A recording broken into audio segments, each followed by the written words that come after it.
la palabra de Ernesto Guaya, el doctor Ernesto Guaya. Estoy muy mal como presentador. No va a poder ganar la plata.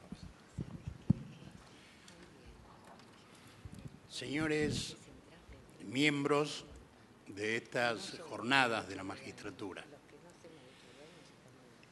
parece, a tenor de la exposición de los que me precedieron, que se da por sentado que la reforma del Código Civil es necesaria y conveniente.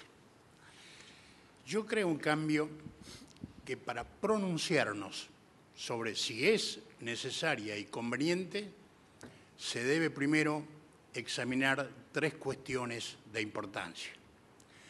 Una, relativa al planteamiento de la reforma. La segunda, el método de trabajo. Y la tercera, la técnica legislativa. Con respecto al planteamiento, los precedentes que registra la historia argentina parecen justificar esa necesidad, porque desde el 1926, con el anteproyecto Bibiloni, que se dijo de él que traía la modernidad de entonces al Código de Vélez, luego el proyecto de 1936 y tiempo después el anteproyecto preparado por Jean Vías en 1954 y que publicó la Universidad Nacional de Tucumán, son intentos todos frustrados que pretendieron reemplazar el Código de Vélez. Esa reforma se concretó en el año 68. No voy a enumerar aquí lo que la reforma de la Ley 17711 hizo porque es vastamente conocido. Pero pasados no más de 20 años desde el 68, nuevamente la irrupción de la transformación social, la alteración de las estructuras económicas en la Argentina, determinaron una nueva visión del Código Civil y su reforma.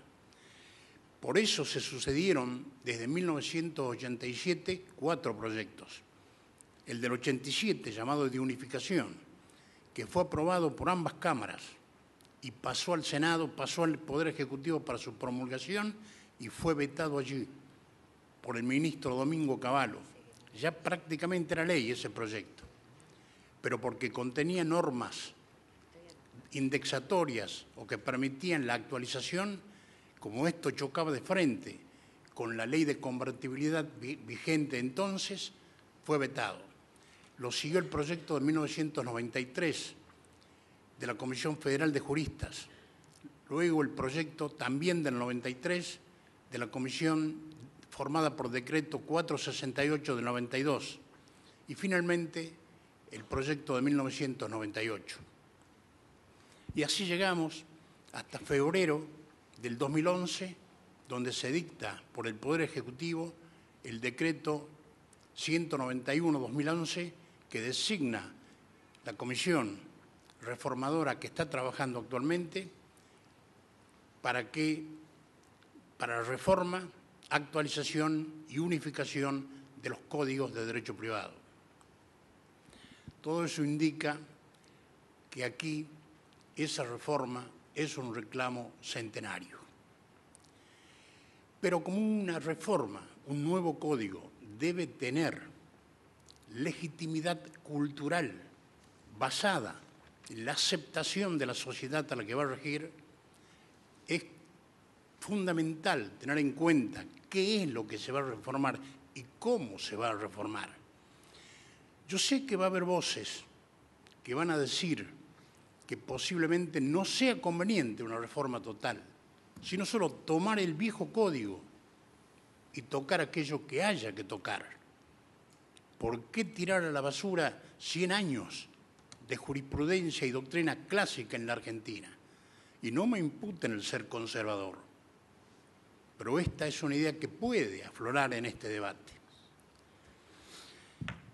En cuanto al método de trabajo, en los instructivos que se nos ha dado para ir preparando distintas partes, se nos dijo, sobre todo en el ámbito del derecho civil patrimonial, que se debe tomar como base el proyecto de 1998. Está bien, pero habrá que tener en cuenta la crítica que la doctrina le formuló a ese proyecto. Y solo traigo a colación aquel evento del año 2000 en que la FACA, reunida en Jujuy, produjo un dictamen adverso al proyecto de 1998. Entonces, sin descalificarlo, habrá que tomarlo como base, pero atendiendo lo que la doctrina ha dicho de él. Y la segunda observación es que se han convocado a más de 70 juristas a trabajar en distintas partes del código. Pero se advierte cierta inconexión entre los grupos. Si a nosotros nos toca proyectar, tomar, por ejemplo, el contrato de compraventa, ¿cómo hacerlo si todavía no tenemos la teoría general del contrato a la vista? Esto, por un lado, es bueno, porque Lorenzetti lo ha dicho varias veces, se ha consultado a todo el mundo. Y dijo, no está el que no quiso estar en esto. Pero también decimos nosotros, no se puede trabajar por departamentos estancos, sin conocer. Esa será tarea de la comisión, porque lo que uno puede hacer es apenas aportar alguna idea. Pero, precisamente, tomemos la definición de compraventa. La tomamos del proyecto del 98, que a su vez reitera la de los 3 proyectos anteriores. La de Vélez dice, habrá compra y venta cuando una de las partes se obliga a transferir a la otra la propiedad de una cosa y la otra se obliga a recibirla y a pagar por ello un precio cierto en dinero. Los proyectos dicen, habrá compraventa cuando una de las partes se obliga a transferir el dominio de una cosa y la otra a pagar un precio.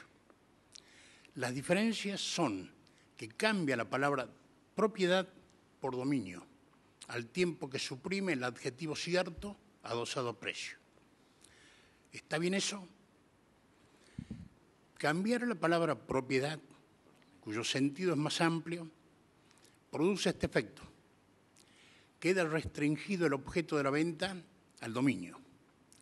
Y al cabo de los artículos más allá, se define el contrato de cesión y se dice, todos los derechos son transmisibles por cesión. Entonces parece que la cesión tiene un objeto mucho más amplio que la venta. Y esto no es correcto, porque la venta es el vehículo de transmisión de los derechos reales limitados. No sé si entonces valía la pena cambiar. No, he procurado encontrar la causa, no la encontré. No está en la Convención de Viena, que fue fuente. No hay razones para eso. No desconozco que al enumerar los derechos reales por el número clausus, no se menciona propiedad, sino dominio.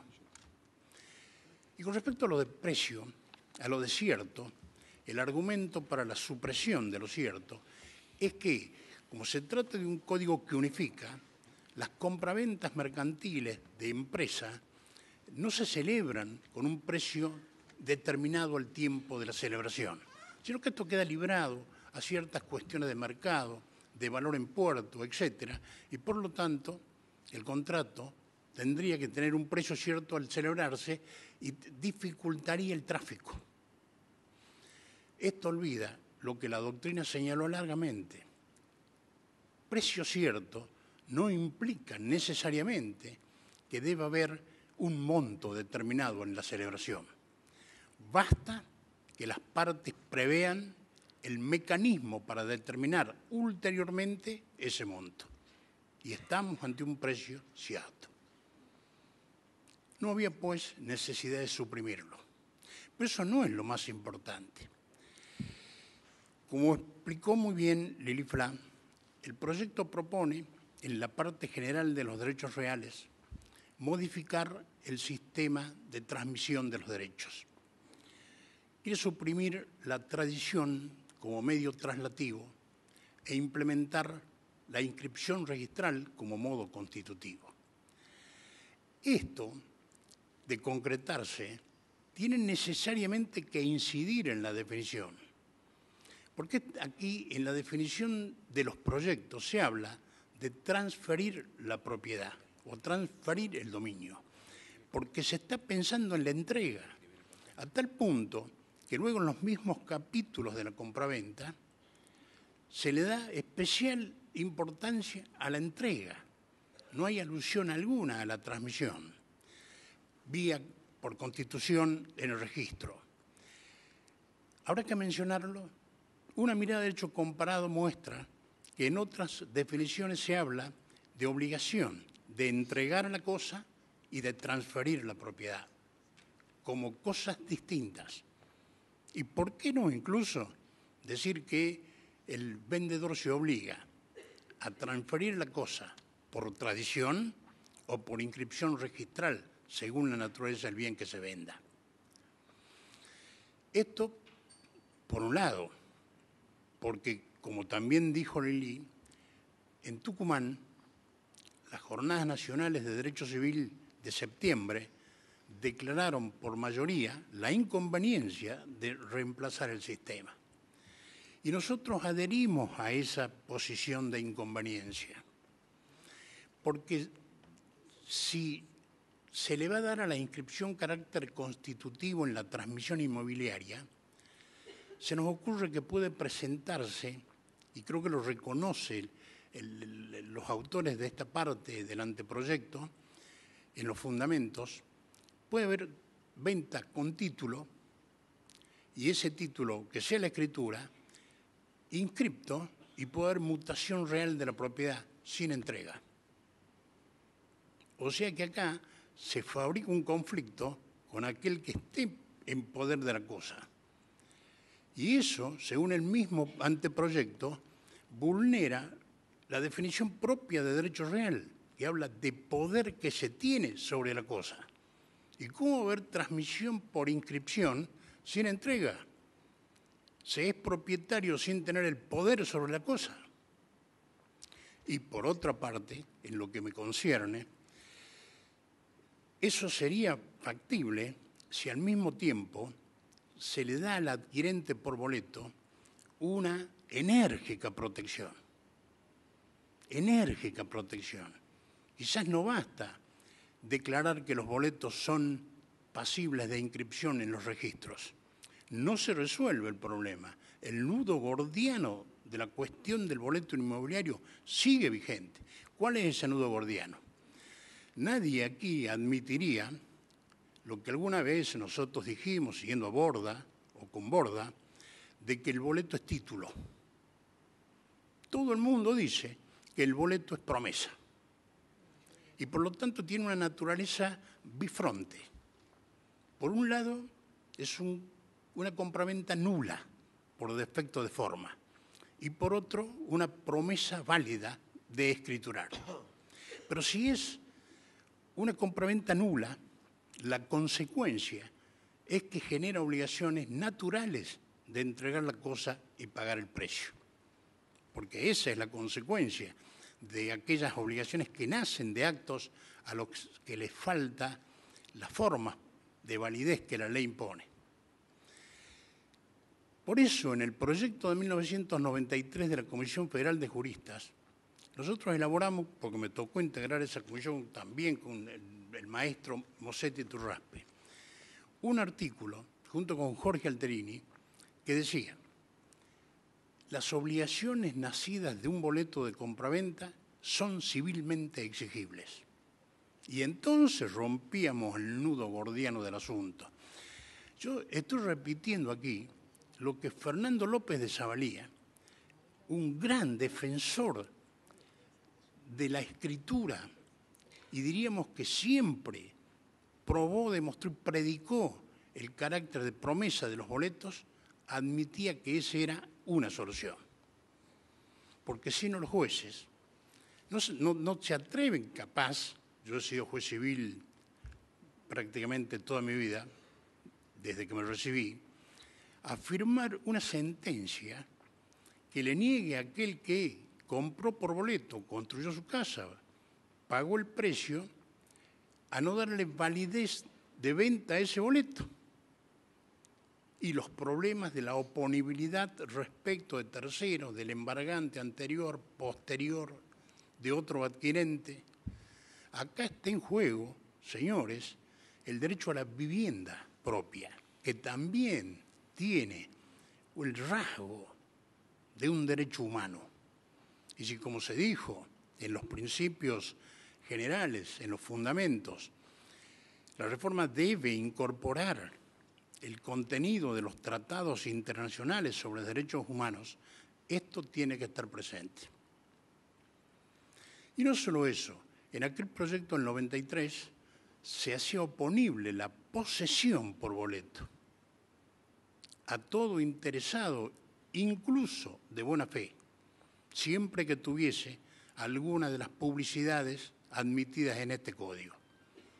Entonces, si luego la posesión se declara medio de publicidad, creemos que el boleto, el adquirente por boleto con posesión, tenía una tutela importante. El proyecto del 98 suprime el artículo 1185 bis.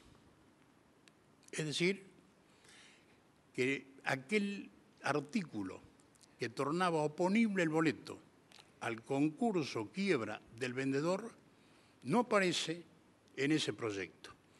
Y si ahora se va a tomar como fuente eso y se omite nuevamente incorporarlo, sería un retroceso.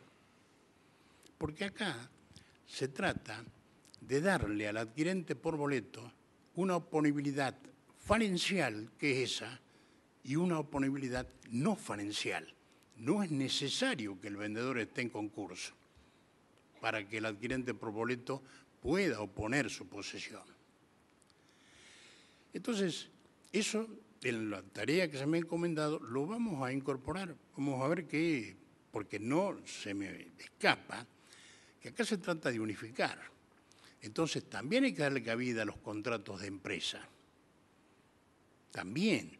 Por eso el colega Osvaldo Marzorati, que trabaja conmigo en ese tema, propone incorporar la Convención de Viena, prácticamente en el esquema, pero la Convención de Viena está pensada para los contratos entre empresas, textualmente excluida para los contratos entre particulares.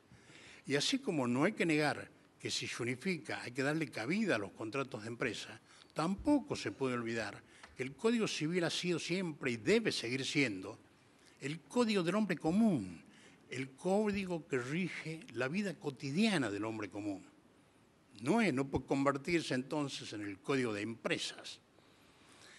Y esto me permite afirmar que en la parte general habrá que distinguir tres masas de contratos.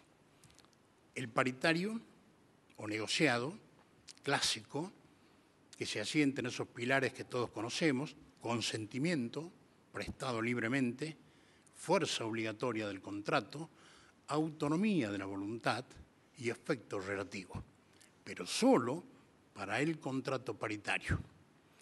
Luego, el contrato predispuesto o en masa tiene que tener otros principios diferentes, donde hasta está en dudosa existencia el consentimiento contractual.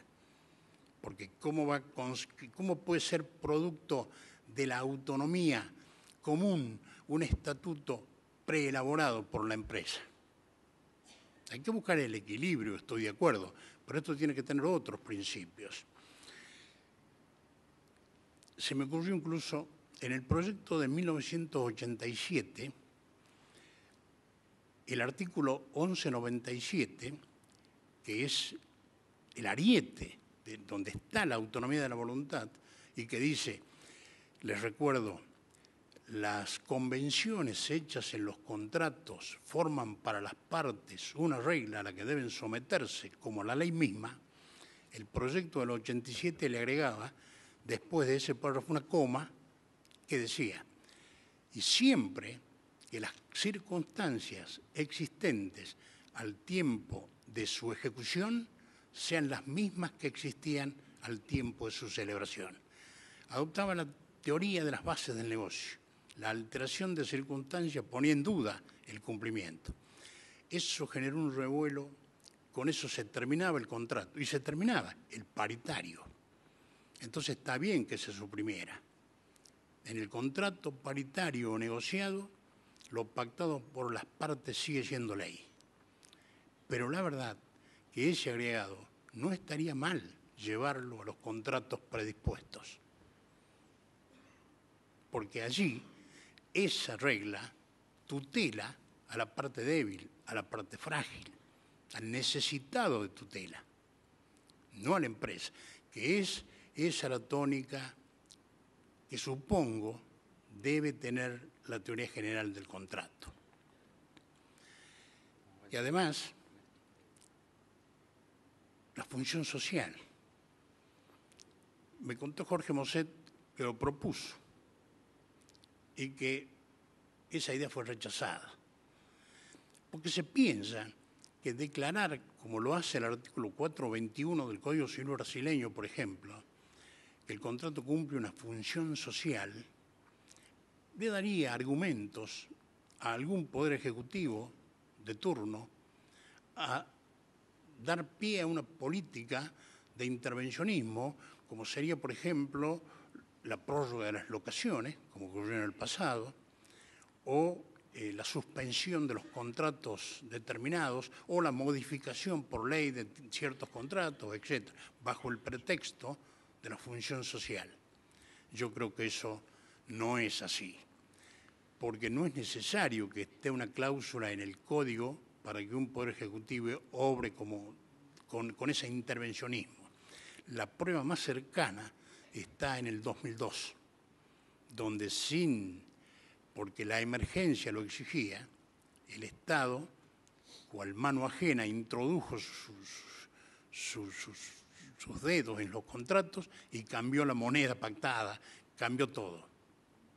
Y ahí no había ninguna regla que dijera que el contrato cumple una función social. Siquiera se adopte la redacción del Código brasileño, que dice: la autonomía de la voluntad debe ser ejercido sin rebasar los límites de la función social del contrato. Por lo menos la autonomía es un límite a la autonomía de la voluntad, si no se quiere poner que el contrato cumple una función social, que verdaderamente no es lo mismo.